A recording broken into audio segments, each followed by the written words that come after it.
स्वागत आहे तुमचं माझ्या नवीन ब्लॉगमध्ये. तर मित्रांनो, आम्ही चाललोय गंगा देवीच्या मंदिरात. तर त्या ठिकाणी पाहण्यासाठी भरपूर बरेच काही आहे.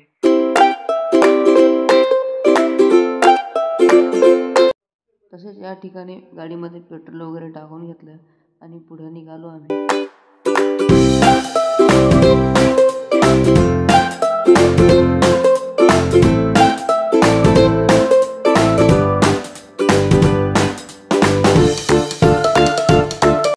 तर फायनली आहे मळगंगा देवीच्या दर्शनासाठी पोहोचलो. देवीचं दर्शन वगैरे करून घेतलं. तसेच या ठिकाणी 2 मंदिर आहेत. जे आत्ता आपण दर्शन घेतलं ते हा मंदिर आहे, तुम्ही पाहू शकता. आणि दुसरा मंदिर म्हणजे ह्या ब्रिजच्या पलीकडचा जो आहे तो मंदिर आहे. तर त्या मंदिराचं दर्शन वगैरे घेण्यासाठी आपण निघालेलो आहे. हा पाहू शकता तुम्ही, हा पूर्णपणे मंदिर कसं आहे, वातावरण वगैरे मस्त आहे, ढगाळ वातावरण दिसतोय.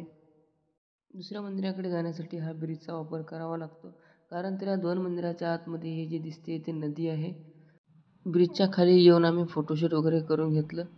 त्याचबरोबर लगेच दुसऱ्या मंदिराचं दर्शन घेतलं. त्यानंतर लगेच रस वगैरे पिऊन घेतलं. तर तुम्ही पाहू शकता सर्वजण आम्ही उसाचा रस पीत बसलेलो आहे त्या ठिकाणी.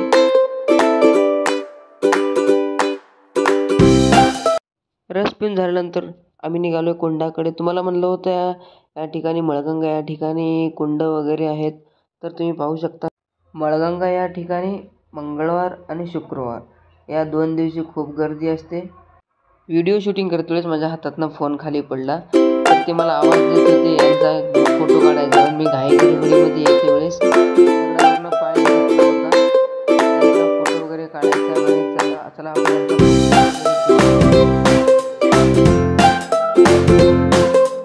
फोटोशूट वगैरे झाल्यानंतर आम्ही चाललोय त्या पाठीमागच्या ब्रिजवरती. त्या ब्रिजवरनं हा मंदिराचं वातावरण कसं दिसतंय बघा. हे सायंकाळचं वातावरण आहे.